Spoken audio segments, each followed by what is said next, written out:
Friends, we are discussing about the Guru devotion, relying upon the Guru by the disciples. That is the basic foundation of all spiritual journey in the Mahayana Buddhist teaching. And this subject was discussed in 5 chapters or in 5 points. The first was to describe the characteristic of the Guru, to describe the required qualification to become a Guru, and the second to describe, to define the characteristic or the qualifications of the discipleship, to become a disciple in the sense of a religious tradition, Buddhist religious tradition. And then the third is what are the benefits of the rely upon Guru or having devotion to the Guru. And the fourth is what are the faults, what are the demerits of not having Guru devotion or rely upon the Guru. And the fifth is how to really rely upon the Guru or having proper devotion to the Guru. So this 5 chapter gives the entire structure, how to analyze, how to cultivate the Guru devotion in one's own mind. So this is important to have the structure, and then it will be easy to practice. So we have discussed all the first 4, and the 5th is how to rely upon the Guru or how to have a Guru devotion. And in that we have divided into 2 subsections. The first is how to have a Guru devotion in thought, or how mentally develop a faith in the Guru. And the second is how to bring it in practice, how to have a rely upon teacher, rely upon Guru through practice. So in Tibetan, the Sambe Tinsu and Jure Tinsu. So these 2 subchapters to describe or to define how to have a Guru devotion, mentally and physically, or mentally or behaviorally, or mentally or in action, whatever it may be. Easy to understand. So the first one was already discussed, and now we are discussing the second one, how to have a Guru devotion in action, in relationship, so to speak, physically, vocally. So in this, the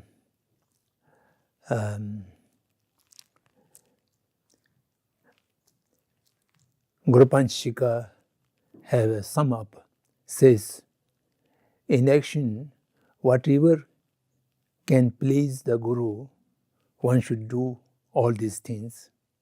Whatever displeases the Guru, one should not do them. One should refrain from doing all these things.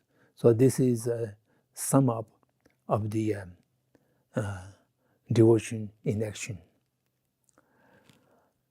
And for that matter, there are three doors or three ways, to please the Guru, and also the three ways you may commit some displeasure to the Guru. So the first is offering material things. Offering material things means in ancient India, pre-Buddhist tradition, the Gurus used to have some kind of role. The disciple should offer some kind of material thing, which is called in Sanskrit Guru Dachana, gift to the Guru. This is not necessary in the Buddhist tradition, but a disciple in the practice of Guru devotion, if Guru needs something and one is able to, one is in the capacity to offer some material things, then one should offer. So this is the first way, the Guru devotion in practice. And material things can be anything, food, cloth, or other daily necessary things, big and small, or any kind of material which is to be offered to the teacher. And if one is capable of offering good quality things, they should do that. And one is not able to costly things, then they can also offer whatever they afford to offer. And that is one of the ways to please the Guru. And the second is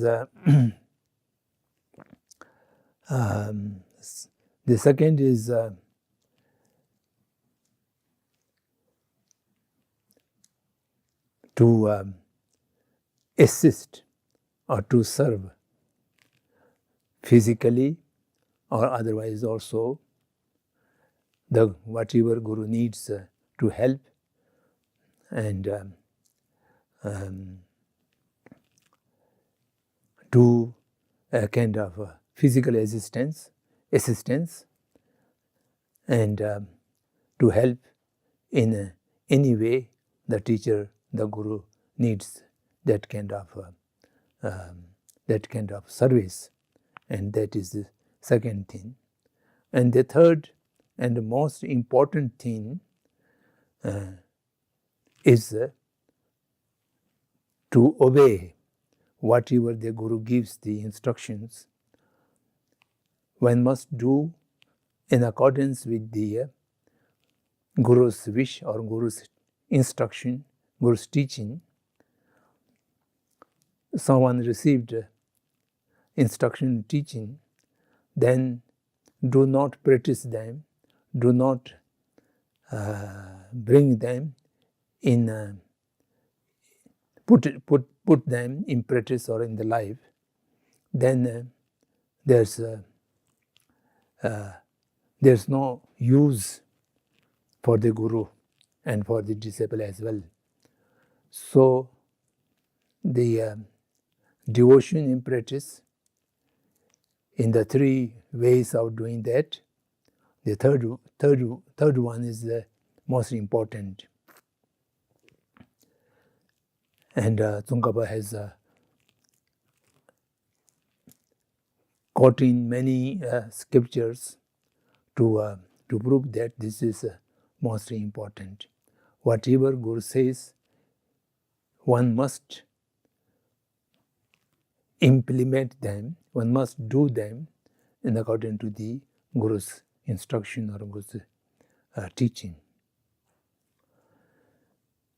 And that is even you don't have any material thing to be offered, and you are not nearing to the Guru, so you are not able to do any service. Yet you are implementing the instructions of Guru on your own life.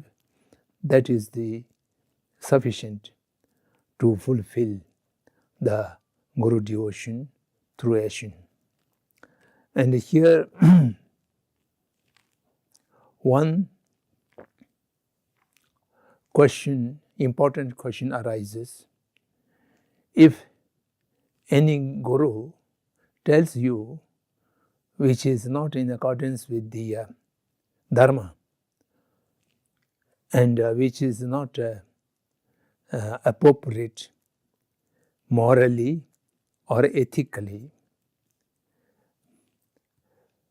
the Guru says in certain circumstances you should do some negative thing which are against the dharmic principles or immoral. The Guru tells the disciple to do some harm, some violence, some other. And in that case, you should have the capacity to discriminate what the Guru have told you is right or wrong, so that your own intelligence should have the capacity to discriminate it.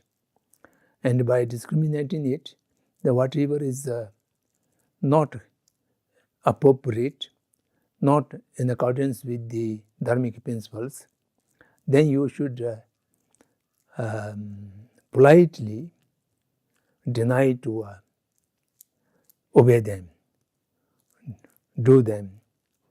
So this is very clearly instructed in the Vinaya Pitaka by Buddha himself, that saying that a thing which is against the Dharma, then you should refuse to do it.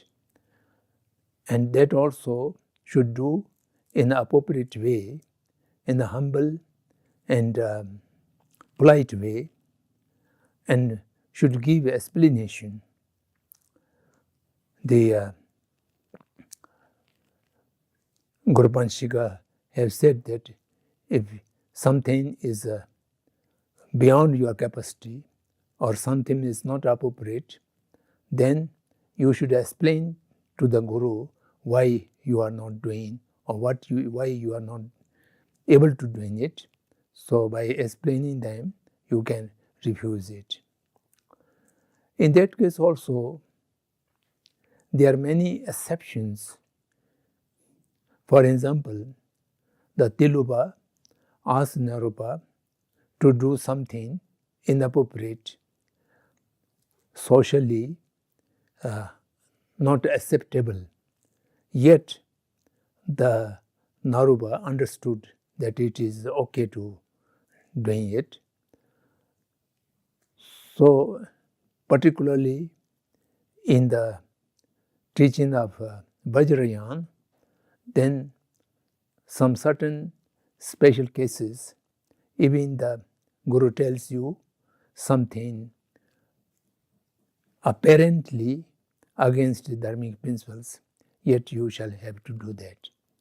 So therefore, the disciple, as we discussed before, the disciple must be intelligent and rational. Intelligent, rational, not only for the understanding of the general teaching. Intelligence and rational to discriminate what the Guru tells you is okay if you obey it, or it is not okay you obey it. So this kind of discrimination, you must have the wisdom to do that.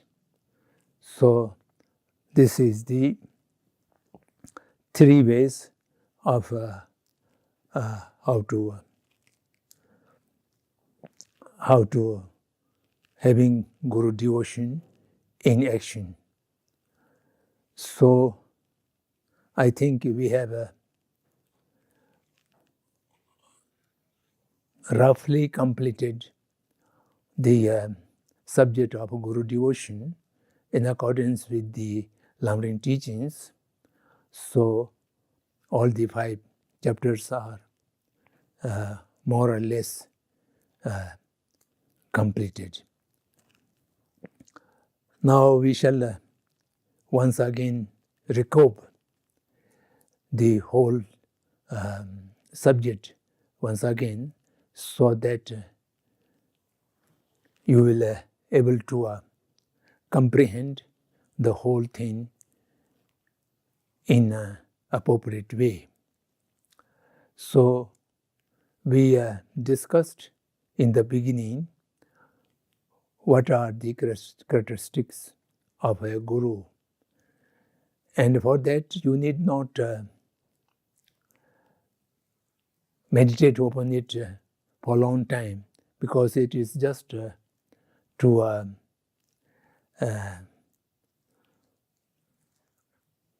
remind, to analyze mentally. If you have already established guru-disciple relationship to any of your guru, then it is not appropriate you to examine whether the guru has possessed all these qualifications or not. You shall have to take him for granted. All your gurus has already possessed all the characteristics which we have discussed before in accordance with the Maitrinath's Sutra Alankar, the 10 qualifications. If you are considering to become a disciple of some new guru, then you must try to examine whether the prospect of the guru does have these qualifications, or even they do not have all the qualifications. They have some important of them. And the basic question is whether if you become disciple of that guru, will you able to have a complete devotion and faith in that person. If you have doubts, then better not to establish the relationship as guru and disciple. The person may be used as a dharma friend and discuss things. Otherwise, the discipleship, accepting discipleship, must be started when you have the confidence that I will be able to have devotion to this person. Then it's also need to analyze and to see if one is becoming to a guru to someone, or some disciple is looking to you to become a guru, then you must examine it for yourself whether you possess those qualifications. If you possess them, it's okay. If you do not possess them, then you should try to cultivate them and acquire them. Otherwise, better not to take any disciple. So to become guru is more responsibility than to become a disciple. Then everyone is a disciple to some of the gurus. So therefore, one must be analyze oneself whether you possess the 5 requisite qualifications, as we have discussed earlier. So if you do have those qualifications, then it is okay. If you do not have some of them or lacking them, then as a religious practitioner, as a Dharma practitioner, you must try to develop them as early as possible, because these qualities are not only to becoming disabled to someone or anyone, but this is required for learning the Dharma, learning any kind of subject, particularly spiritual path, the Dharma. You must have an unbiased mind and a discriminating and rational and intelligent mind, and having a desire, willingness to learn or to study. So then respect to the teacher and the subject of teaching, and able to focus entire your mindset on that subject of the Dharma. So if these things are absolutely necessary, not only for a discipleship, but for any kind of study or learning, and particularly learning in the spiritual path. So if you are lacking any of these qualities, then you should try to develop them in your mind, cultivate them within you, and take them as a way of life. And therefore, you will become a real qualified person to receive teaching from a guru or to learn the Dharma from the scriptures or from the books by yourself. So in any way, this is absolutely necessary. Particularly the unbiased mind and discriminative intelligence. This is very necessary.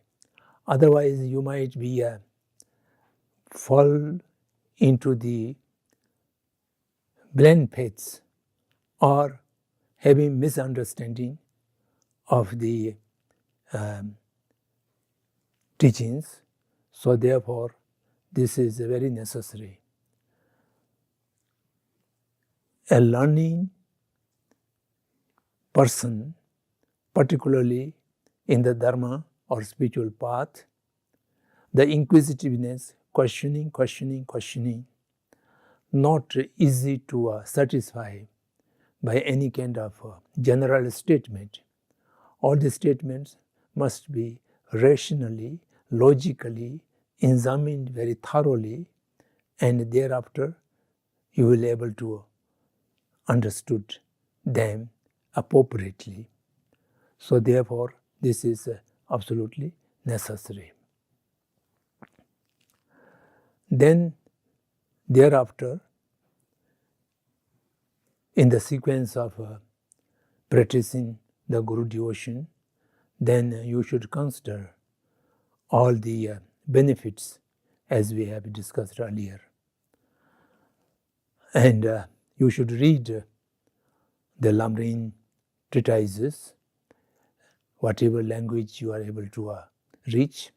And these days, most of the Lamrim literature have been translated into Western languages, and must take one of the test as your kind of basic test, so that you can have a foundation, you can have a proper kind of reference, and then read them over and over again.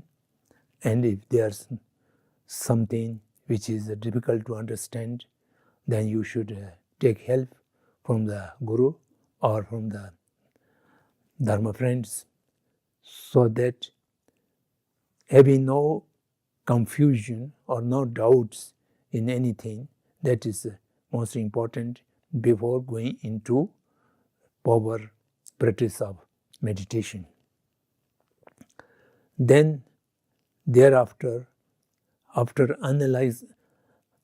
analytical meditating on the merits of on the benefits of the Guru devotion, then the end of that analytical meditation, you should have a kind of logical conclusion that I must rely upon a Guru, and I have already this much Guru, I already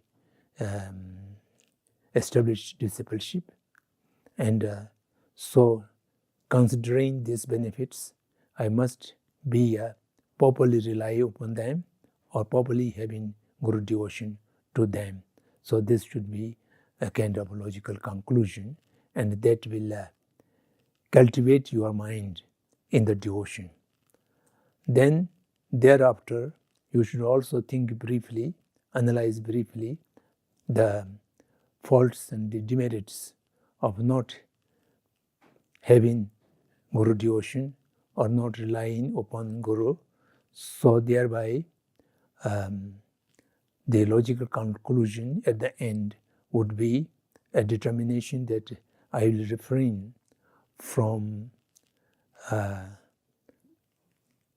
not having Guru devotion or not relying on Guru, so I must be refrain myself. If you don't have any Guru, then you should have a determination to search, to find out a proper Guru, and then having devotion to them, rely upon them, and receive teachings for your spiritual journey. So then, these are the preliminary things before you are entering into the basic subject of how to have a Guru devotion. That is the most important chapter in this sequence. The first chapters, the first 4 chapters are preparing your mind for the proper devotion. So therefore, these are preliminary things you should consider before. Then thereafter, the real chapter is how to have a Guru devotion, how to rely upon the Guru. And in that, we have already discussed 2 different chapters: how to have a devotion mentally in thought, or how to translate it in action, in behavior, in relationship. So these 2 chapters are the real Guru devotion chapter, and that needs a lot of effort and time to meditate upon them. So it is not easy to cultivate. Once you have a proper Guru devotion in your mind, then the rest of the lamrim will become much easier in practice. So then the how to have a devotion mentally or in thought. So for that we discussed 3 subchapters, and these 3 subchapters are very important, and it should be considered over and over again and meditate upon it for a long period of time. And this is the first is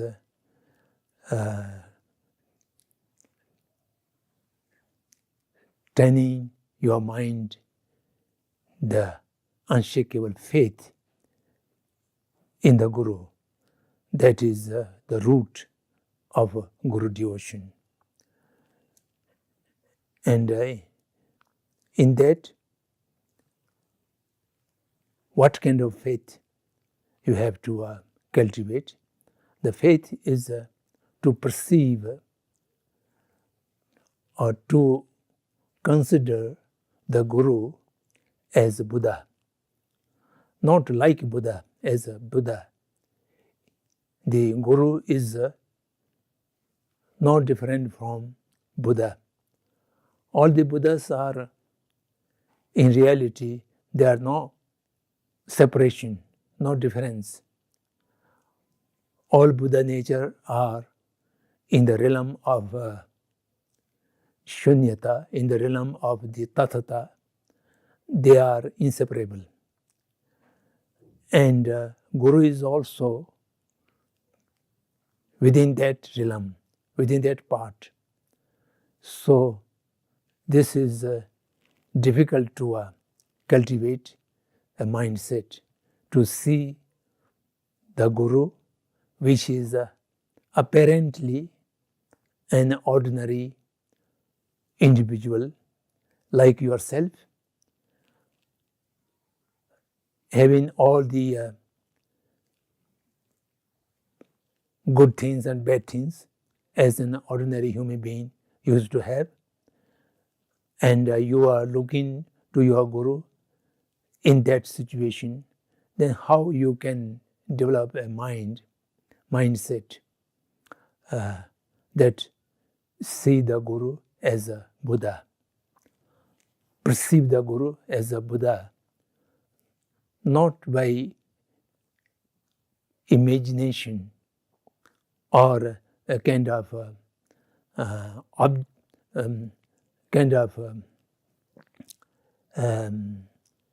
just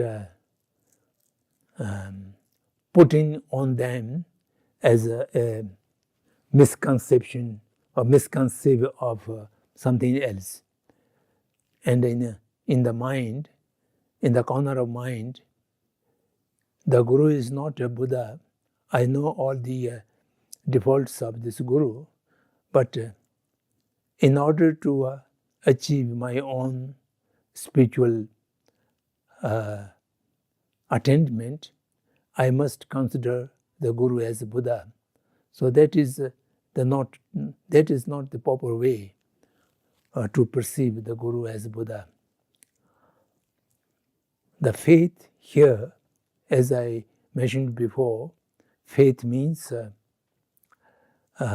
confidence and real understanding. The Guru is not different from Buddha. Guru is Buddha. Buddha is Guru. So this kind of mindset is very difficult to develop because we are dealing with the Guru day to day as an ordinary person, and therefore how to project through imagination or through thought, that is superficial. In reality, Guru is Buddha, and that shall have to be understood. In this practice, among the past great teachers have two different ways to explain it. And some of the teachers says that the Guru may be Buddha or Guru may not be Buddha. That does not matter to the disciple. The disciple must be having faith in Guru as Buddha. So then it may not be the reality, or it may be reality, nobody knows, but the disciple must be seeing that Guru as Buddha. So you need not bother whether in reality the Guru was or Guru is Buddha or not, but you should perceive the Guru, you should conceive the Guru as a Buddha. That's one way. And the other way is, no, that is not appropriate. There's no doubt, in reality, Guru is Buddha. So it is not a projected thing. It is not a thing which put on the Guru through your thought or through your imagination. If you analyze the Guru, you will find that Guru is a Buddha. So this is the two different ways. I do not say one is more authentic than the other is not authentic. Putwa also says that the influence or the grace does not depend on the Guru, but it is depend on your faith. I'm just quoting the Tibetan version. So the Guru's influence or Guru's grace, more powerful or less powerful, that doesn't depend upon what is the Guru, but it depends upon, to the disciple, how you consider, how you perceive, how you see the Guru as Buddha. Then Guru will have a Buddha's influence. And if you say Guru is less than Buddha or Bodhisattva, something like that, the Guru's influence or grace will also remain according to your perception. So it is better to cultivate a mindset that it is not my thoughts projection, disciples' thoughts projection. It is in reality, Guru is Buddha. So how to prove that we discussed before?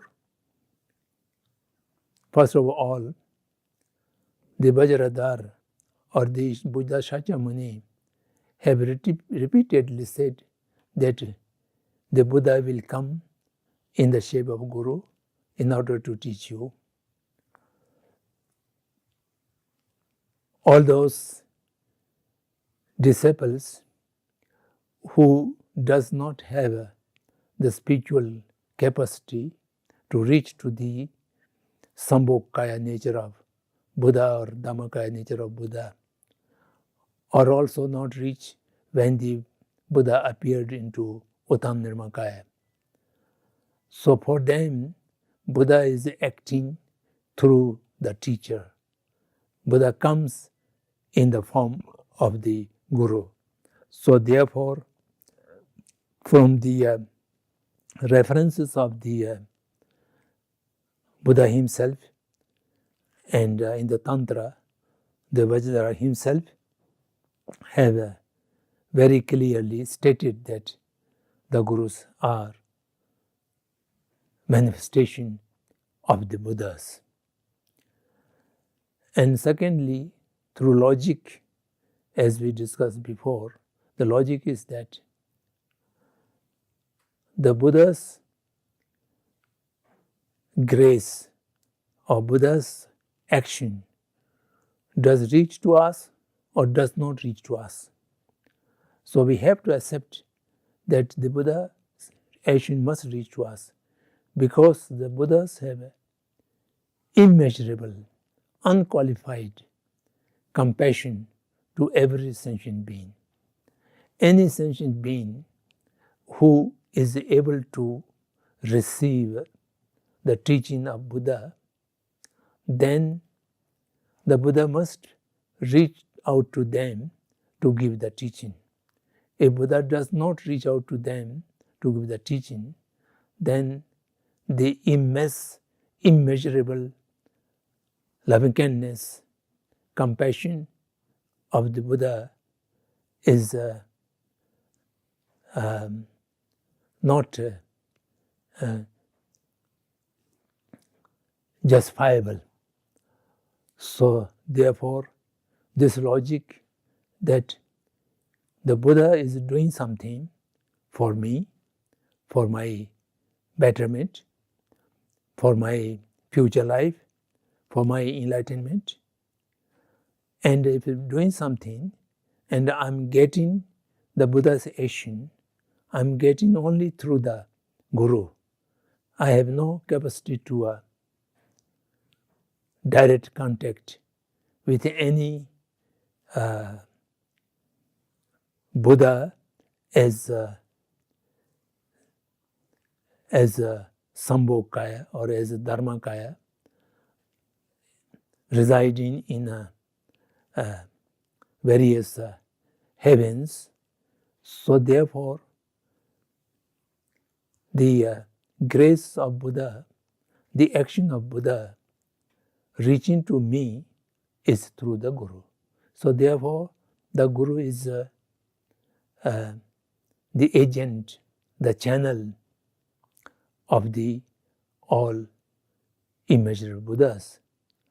So if a Guru is a channel, then the channel can never be less than the Buddha. And the Buddha may not depend upon a channel through an ordinary person, unenlightened person. So this is a very powerful logic.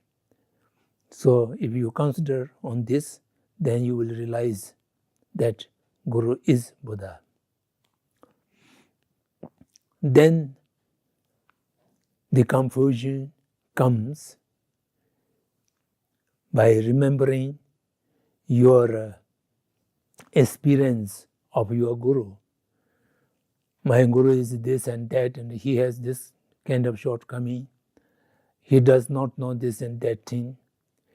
The Guru is very short-tempered, and he also has some kind of mental developments which are quite clear. I have seen them, I have experienced them. So for this argument, then you shall have to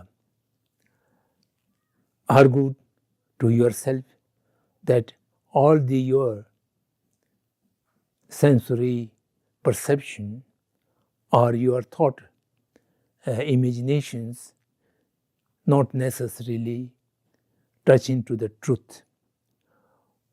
Whatever you see, whatever you hear, whatever you feel,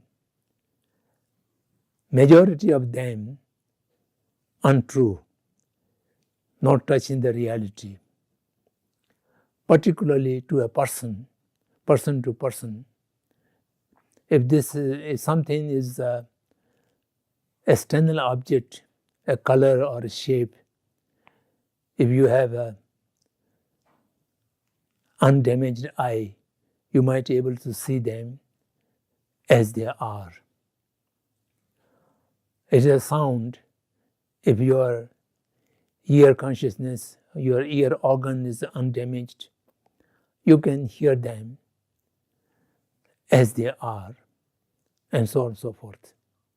But a person's inner qualities, external appearances, is very difficult to understand by anyone. You will feel that many other people misjudged you. You have not done anything wrong, but the people consider you have done something wrong, and you are being criticized. And you always feel, I have not like that. I didn't thought it. I didn't done it. I have not done that and this, but they are blaming me. So how these blames come? Because the others are not able to judge you in an appropriate way.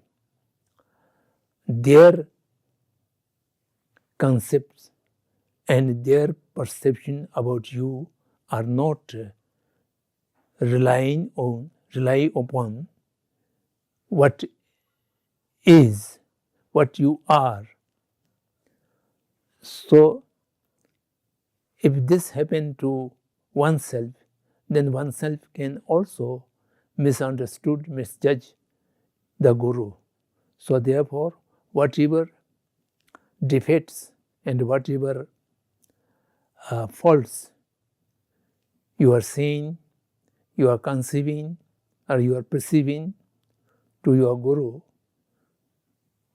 might have been necessarily, must have been a misconception, misperception, or wrong idea, not rely upon the reality of the Guru. So therefore, these three stages: first, establishing through the references of the Buddhas, and second, the teacher is the Guru is the channel or agent of all Buddhahood, through which you are being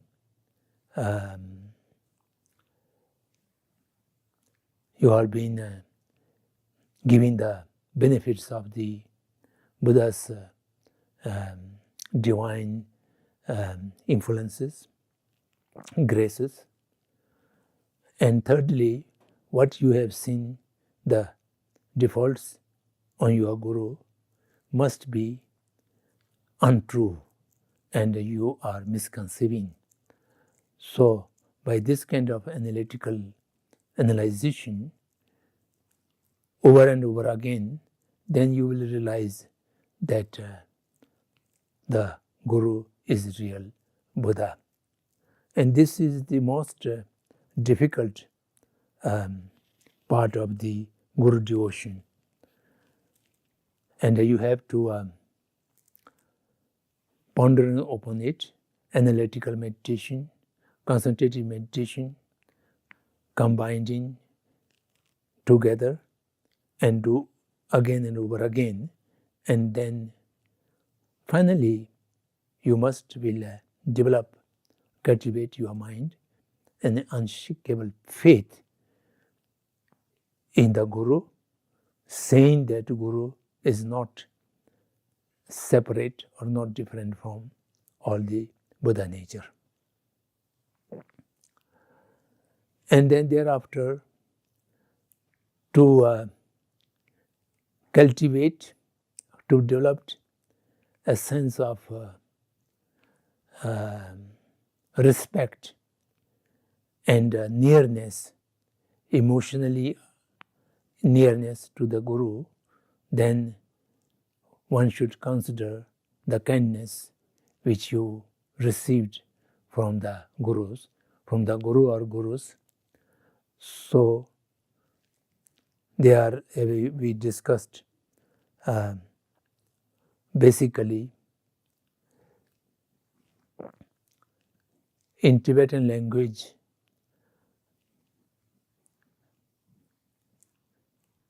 ordinary usage, we have an expression, threefold kindness, Kajin Sumden. So threefold kindness have different ways of interpretation, explanation. And basically here, the kindness of giving teaching, religious teaching, and the kindness of the influence one's own mind through grace and through prayers or through instructions. And third is also to help through material things or physical things, emotional things. So these are one set of threefold. And when we go to the tantric teaching, then in that the threefold would be who give you the initiation, the abhishek, first of all, And the third is to explain the test of Tantra. And second is that the third is to give you the secret techniques how to practice the Tantrayana, Vajrayana. So these three. Or in Paramityan, who give you ordinations and who teach you the treatises and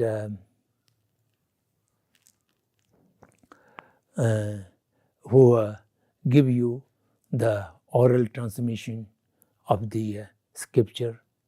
So many three sets of the kindness which one received from the teacher, and thereby the teacher become more kind than the past Buddhas and even the Shakyamuni Buddha. So at this moment, the disciple oneself considering one's own situation, not able to taught and get enlightened by all the innumerous past Buddhas, and even the Shakyamuni Buddha, we are not able to reach when he was appeared in this world. And now, in a very dark period of time, so I was able to receive the real teaching of Buddha Shakyamuni. So therefore, the Guru is most kindness and who have much more a kind of act upon me. So I must be feel respectful, and I must feel so obliged. I must feel attached and near to my Guru. So this is how to mentally cultivate the devotion to the Guru. And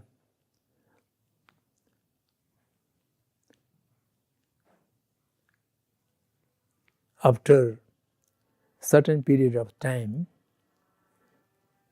you meditate upon to create a faith to the Guru and to remembering Guru's kindness. Then through this two way of cultivation or way of mental practice, you will have unshakable faith to the Guru, same Guru as Buddha, and then remembering all the Guru's kindness. So this is the how mentally relying upon or mentally devotion to the Guru. And then the third chapter, as we discussed before, is 9 different attitudes. This different attitude, 9 different attitudes, which are explained in the Gandhabur Sutra by Buddha Shakyamuni, is all metaphoric things, and these attitudes can be developed once you have the basic faith as root and remembering of the kindness as supplementary. Then you are dealing with the Guru, you will have those mental attitudes as we discussed before. So these mental attitudes are basically to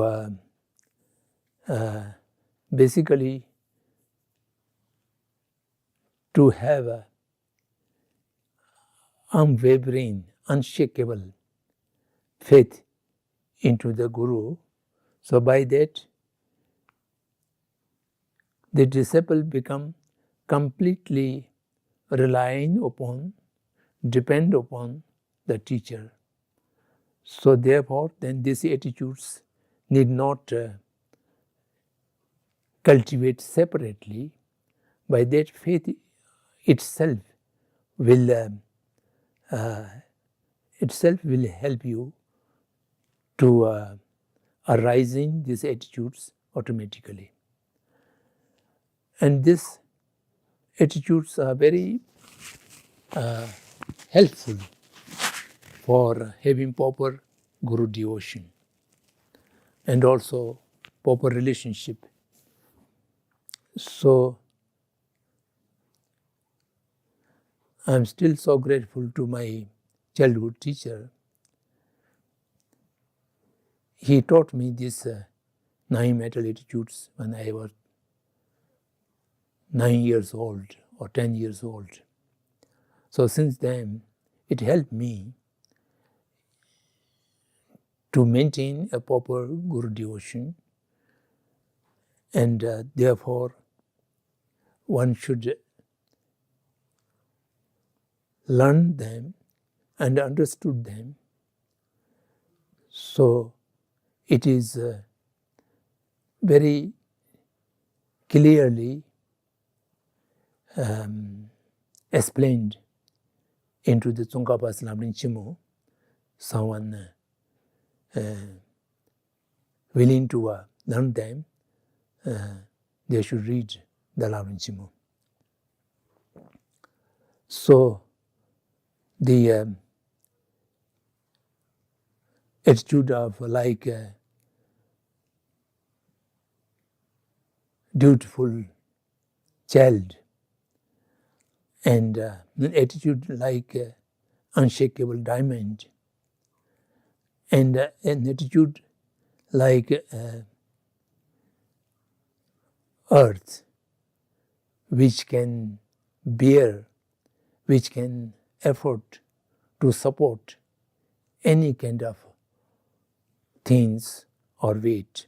So these 3 are the basic, and the rest is how to behave when you are serving, you are working, you are obeying to your Guru. So when Guru gives so difficult things, you should have a strong mind as foothill, a mountain, and Guru asks you to do some difficult or some kind of lower rank of work, then you should have a mental attitude like a worldly servant or slave, having no ego, having no kind of proudness. Then if Guru gives a work which is generally considered to be doing by some lower stage of lower rank of people, then you should have the mindset like a sweeper. And then difficult and repetitive or time-consuming work, then you should have like a foundation or vehicle like mindset. And then Guru kind of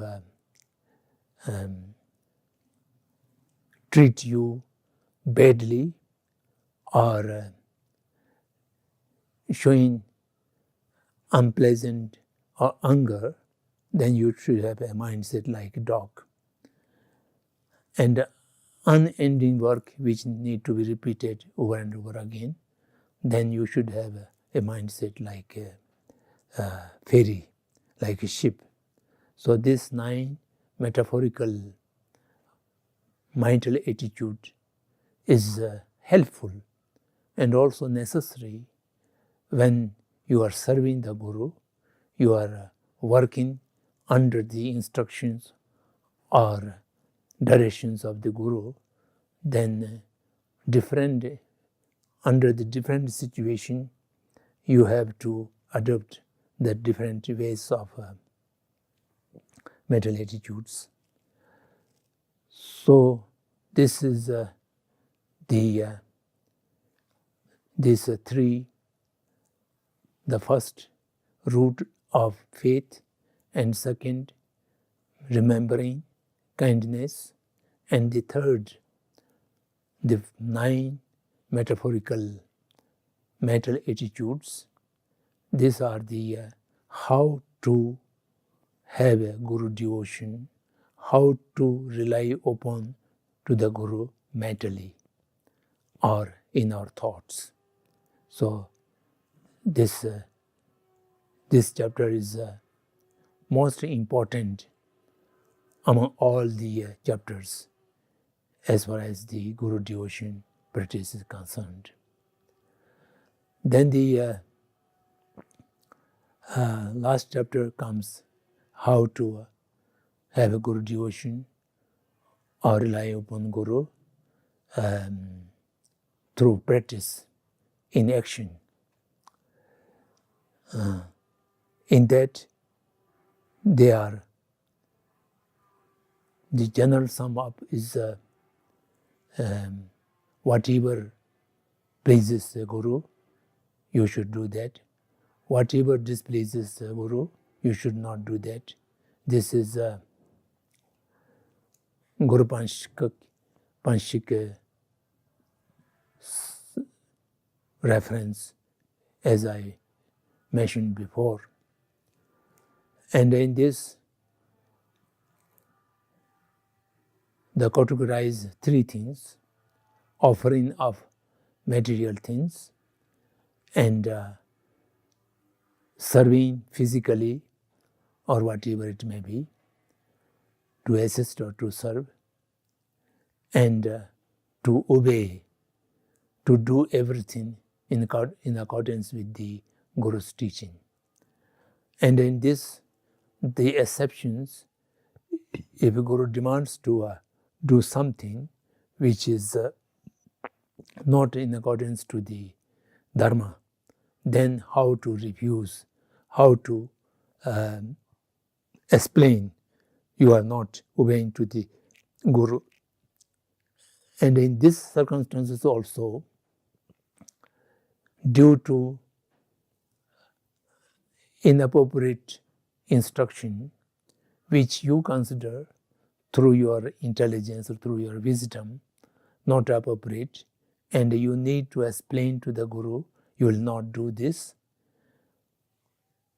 But this kind of incident should not hamper to your basic faith, and it should not reduce or should not deteriorate your respect and your faith in the Guru. In this case also, one must consider that it might be some purpose which we are unable to understand. But according to disciples' own logic and wisdom, it is not within the limitations of the dharmic principles. So therefore, I need to refuse to obey. And this refuse does not amount to disrespect or which cause decrease of your faith and respect. So that shall also be taken appropriate care. So I think I have briefly touched all the matters, all the chapters which are related to a Guru devotion. And a Guru devotion is the basic foundation on which all the spiritual journey, particularly in the practice of Lamrim. So much care should be taken to cultivate the mind of Guru devotion in the very, very first stage. So I understand that you must be aware of the how to meditate on this, and what are the preparations before the meditation, and what are the way to practice in the period of meditation, and then how to do your behavior or your conduct in the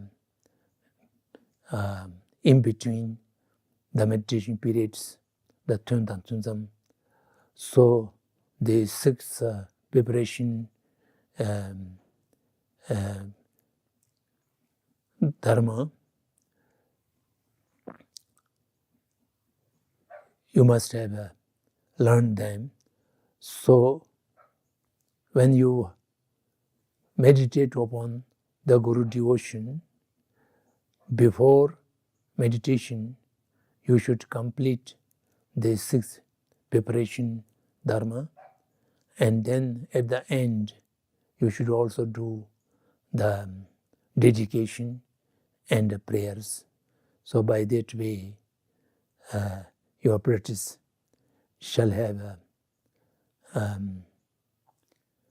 proper effect in the progress of your mindset. So at the end also,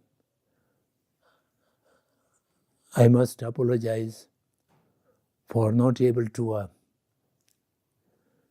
give you appropriate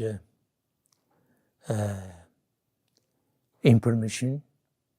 As I mentioned right in the beginning, the limitations of my language skill, and more difficult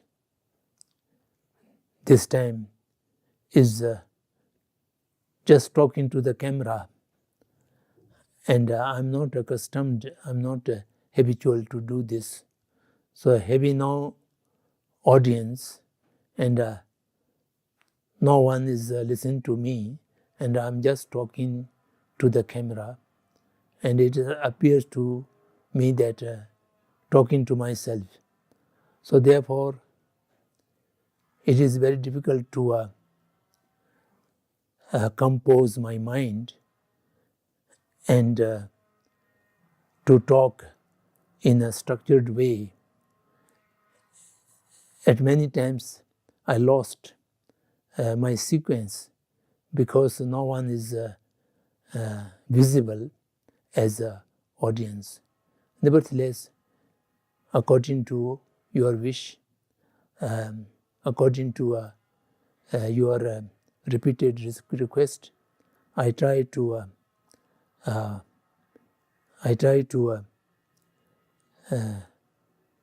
fulfill them as far as I could. So the time-wise also, my talk did not last for 1.5 hours, which is the usual schedule of time your courses, because having no audience, then things become shorter, and more scarcity of ideas. So I will stop here and wish you all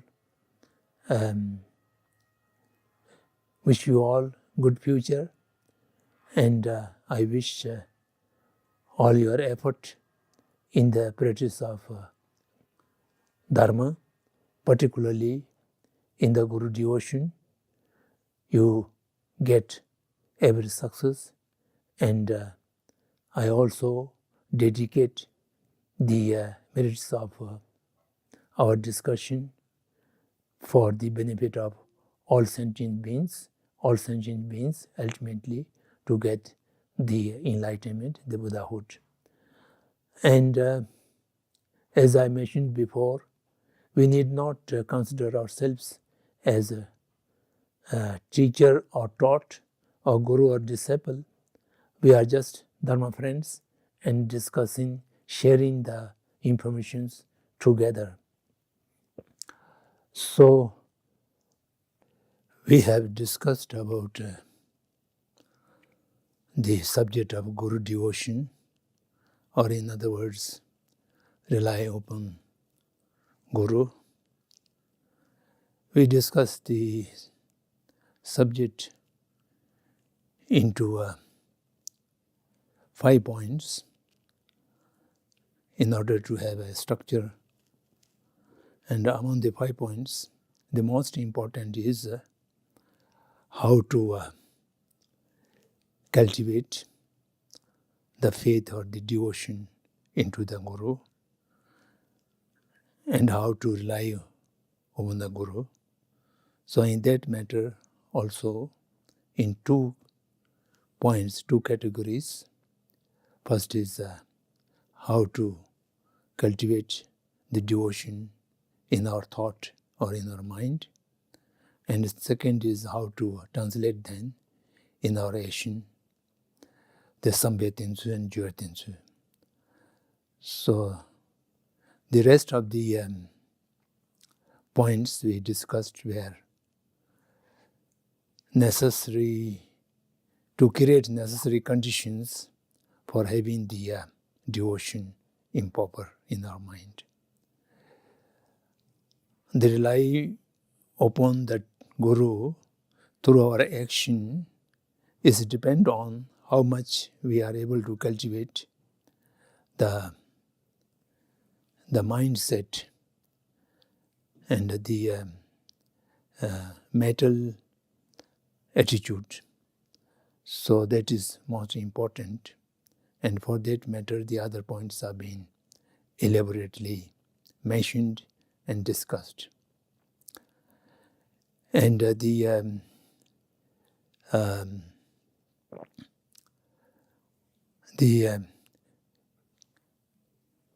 train the mind into the faith or into the confidence is termed as the root, and that is most important, and that's the most difficult part also. And we mentioned before, this also, there are 2 kind of faith. The basic question is how to perceive the Guru as Buddha. And in that, the one way is whether the Guru is in reality Buddha or not a Buddha, but from one's own, the disciples' perception, we should see the Guru, we should view the Guru as Buddha. So in this, it is more depend on our mental attitude, and it's not depend on the reality, what the Guru is in reality, achieved the Buddha nature or not achieved Buddha nature. That is not a question. But from our side, we should perceive the Guru as Buddha. And this is a preliminary stage. For the beginners, it is more easy. And then if you have a kind of considering the Guru as Buddha from your viewpoint, whether the Guru is indeed Buddha or not Buddha, that is not a matter of analyzation or matter of inquiry. And in that also, to perceive the Guru as Buddha or to perceive the Guru as similar to Buddha.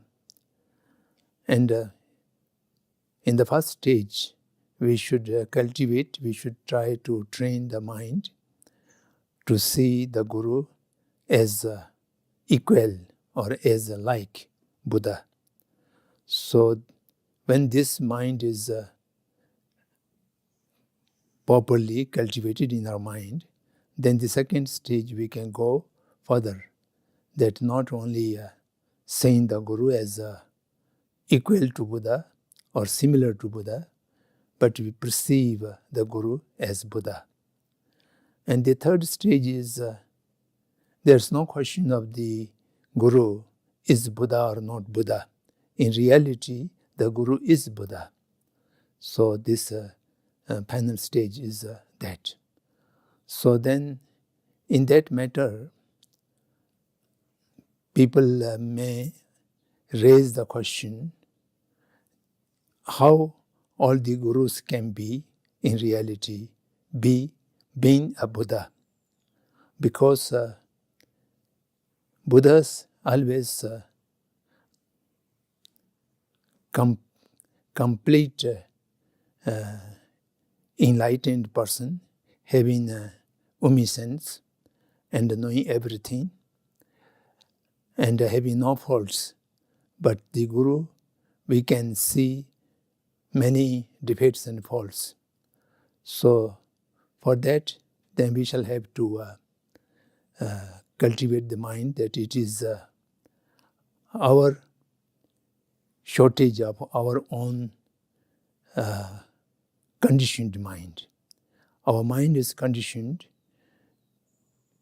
through many circumstances, environment, cultural habits, or thereby we are in a conditioning stage. So therefore, we are seeing the defects, although the defects are not in reality exist on the part of the Guru.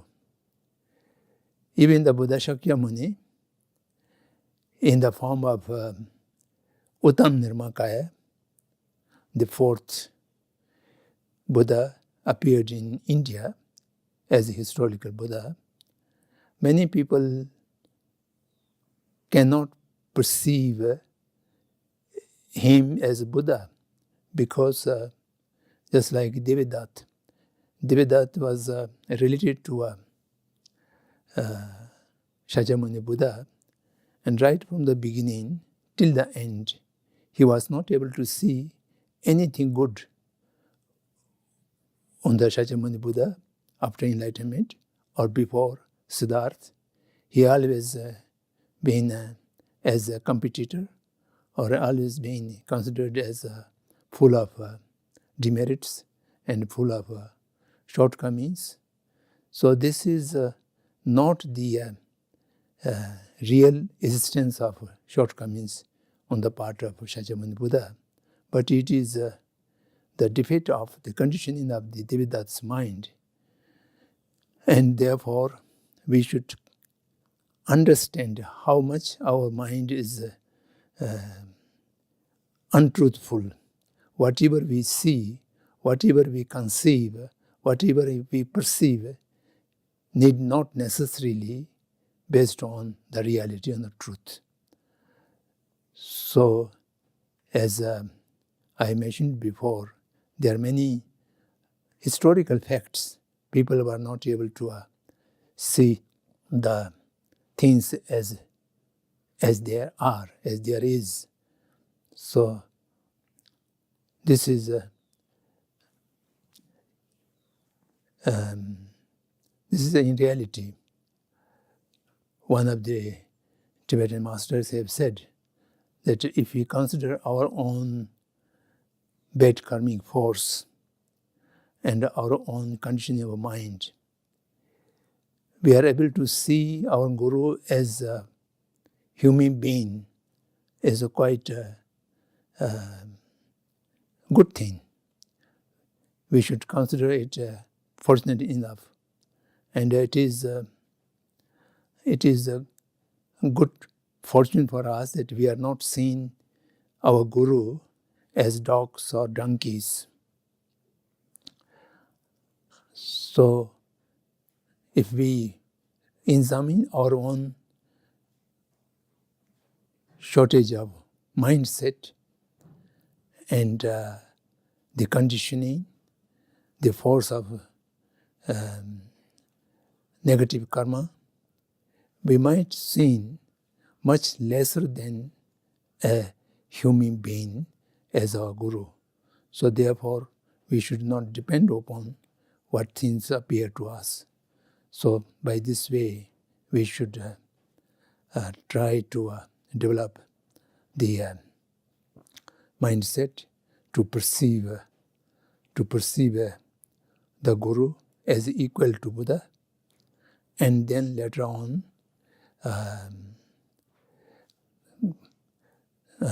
as a Buddha, whether the Guru is Buddha or not, but we should perceive the Guru as Buddha.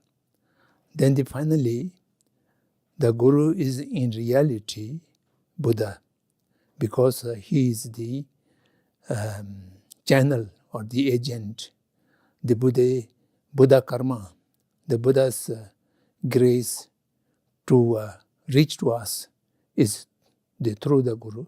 Therefore, there's no way out. If he or if she, the Guru, is not in reality Buddha, then it cannot be an agent of Buddha. So by this way, gradually, we shall have to develop the faith by analytical meditation for long time, consistently. And if you analyze things properly, particularly when you see the shortcomings on your Guru, then you shall have to examine not the shortcomings of Guru, but examine your viewpoint, how you see them. Then usually you try to cultivate to see the good things, the positive things more, and to ignore the negative things as far as possible. By this way, your mental cultivation can grow. So this is to sum up what we discussed before. Now, one very important question many people used to raise in this matter. The question is like that: when we talking about the characteristic of a Guru, we discussed it in the first chapter, to define characteristic or the required qualifications for a Guru. And according to Sutra Alankar, we talk about the 10 qualities. And these 10 qualities are not a quality of Buddha nature, Buddhahood. These qualities can have by Bodhisattvas, by Charavakas, and all the but people who are entered into the path of enlightenment or path of arahanthood, who are practicing the threefold education, the Shila, Samadhi, and Pragyan, and some attainment, some achievement in these practices, they can have the 10 qualities. And the question is, if Guru is to be considered or to be perceived as Buddha, then why the 10 qualities or whatever qualities, criteria for the Guru these qualities are not that of Buddha nature. These qualities can have by Bodhisattvas and by the Charavakas, Arahantas. So this is not to be taken like that. The qualities defined in this treatise is for the benefit of disciples who are before establishing discipleship to any guru. They should examine whether the guru is qualified or not. And in order to examine the guru, the qualities should be understandable, should be perceivable by the ordinary disciples. The qualities of a Buddha, most of the mental qualities of Buddha are not understandable, not comprehensible by ordinary people. Only Arya Portugals who have achieved the entered into the enlightened path and achieved at least the first stage of Bhumis, they can only, who knows the reality, the tathata, the shunyata by oneself, then only can comprehend the Dharmakaya or the Sambhokaya or any other qualities of Buddha. So describing the qualities for a teacher in order to examine whether the person is right for taking as one's own guru, in that matter the qualities should be understandable by common people, by ordinary people, by any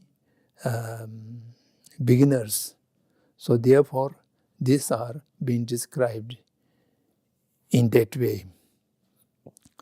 So therefore this should not be argued in the way that the 10 qualities are completely possessed by one person, but that person who are having these qualities need not be a Buddha. That's true. It is not describing as qualities of a Buddha.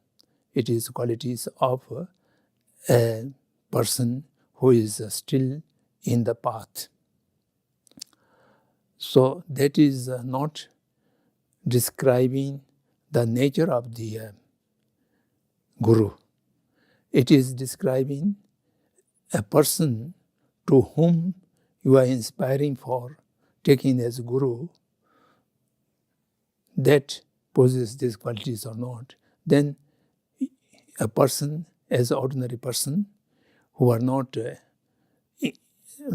having the wisdom of direct perception of the reality, can also see or experience the qualities of the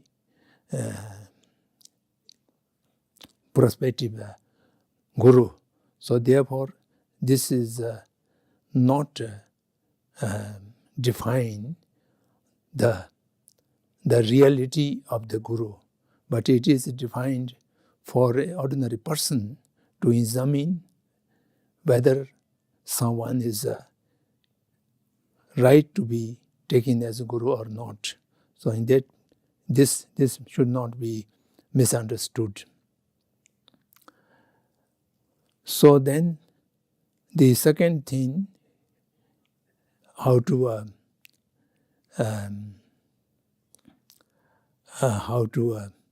rely upon, or how to have guru devotion in practice. Once you have the basic faith and competence, either similar to Buddha or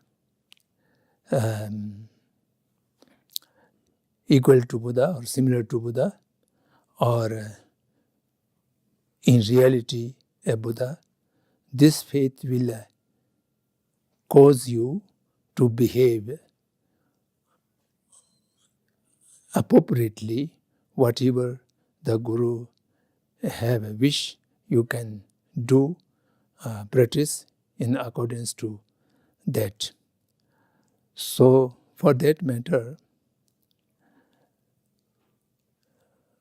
one should read the biographies and history of the many persons who have real Guru devotion practiced in life, such as Acharya Narupad, and in Tibet, Milarepa, and in Buddha's time, the Bodhisattva Tatungu and Bodhisattva Norsang. These things you should read, and you should, how they have practiced Guru devotion in their own life. So that will inspire you, and that will give you a kind of practical suggestion. So I thought to sum up our discussion on various topics of the Guru devotion, and I think I should recommend that one test of Lamrim, any Lamrim, which is available in your own language, and most probably the Lamrim Chimo, which is already available in English language. So read those texts over and over again, and to memorize the matter, the contents, and then sit down to meditate with full preparation, dhammas, and then prayers, and accumulation of good merit, and compassion of the negative karmic forces. Then, of course, you will be able to achieve whatever is